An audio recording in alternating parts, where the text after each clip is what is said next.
Fala galera, suave! Estamos aqui para o segundo episódio do Thirsty Thursday, uma série dedicada para matar a sede das pessoas por informação em relação ao application process para as faculdades americanas e tudo mais. Enfim, hoje a gente vai falar de testing, ou seja, das provas que geralmente as pessoas fazem para aplicar para as faculdades americanas, em duas provas principais, o SAT e o ACT. E vamos que vamos, vocês vão ouvir aí dicas de pessoas que gabaritaram ou quase gabaritaram essas duas provas, então vale a pena prestar atenção. Vamos que vamos.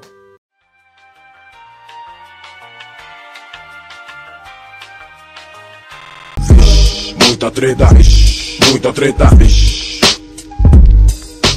Hoje, no segundo episódio do Thirsty Thursday, a gente vai falar de testing. E pra começar, eu tô aqui pra falar, a gente vai falar de ACT. Esse daqui é o Talon, da Califórnia, e o Zach, de Colorado.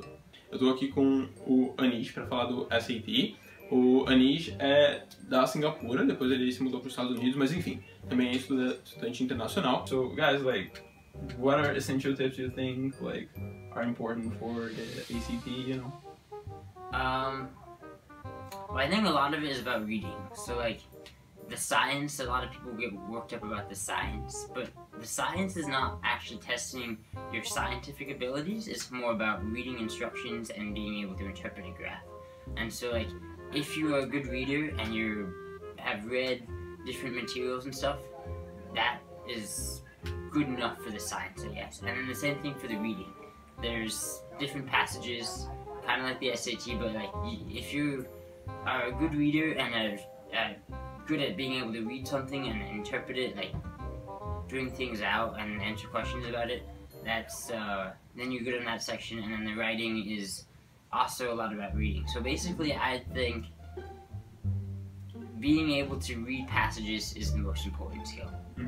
So Anish, like as the SATs now, what would you say like are essential things to know, you know, when taking it?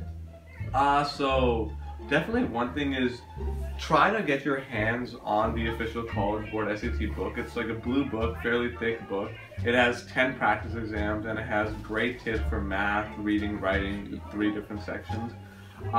First and foremost, familiarize yourself with all the important information with those 3 sections. Go through the book, read it several times, try to make sure that you're solid on all those fronts. And then after that, I would say the single most important thing is just taking the practice test. There's 10 practice tests on the back of the book, and the SAT is very much a strategy test. Yeah.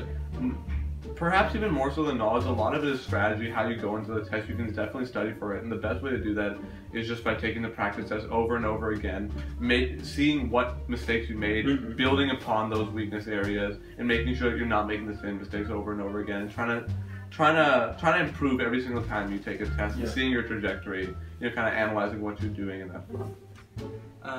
The ACT has much longer sections than the SAT does, so each section is about 50 minutes, something like that, I believe. But they also pack a lot more questions into that 50 minutes.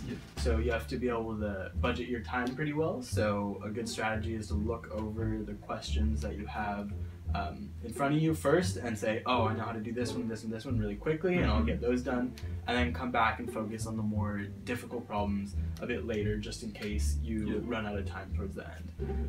Another thing that you can do is test prep, whether that's online. There are lots of texts online that you can use to test, to prep for the ACT, or through a tutor. There are lots of services that you can tutor with a person either through a video conference or something like that.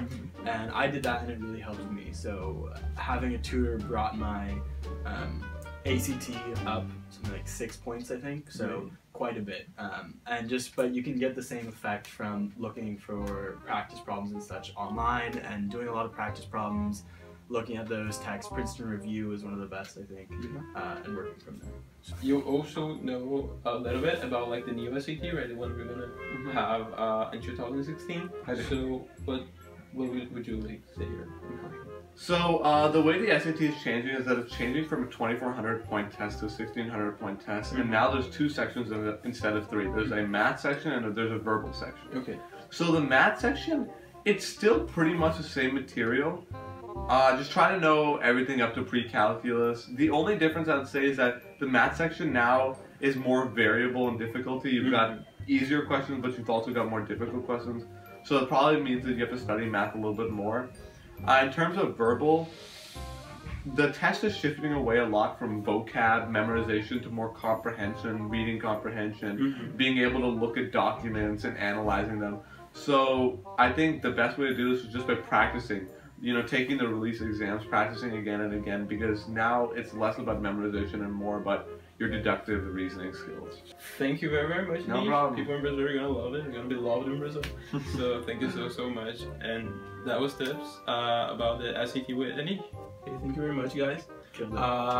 Confia nesses caras, eles tipo, quase gabaritaram o ACT, então, assim, eles mandaram muito. Então, que vamos. Thank you so, so much, guys. It was great. People in Brazil are gonna love it. Awesome. Thanks, man. Yeah.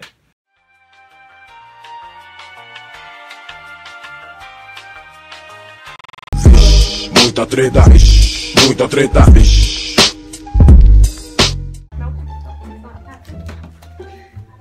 Hi, the SAT sucks. Woo. No. It's recording. Should I start again? You can start recording.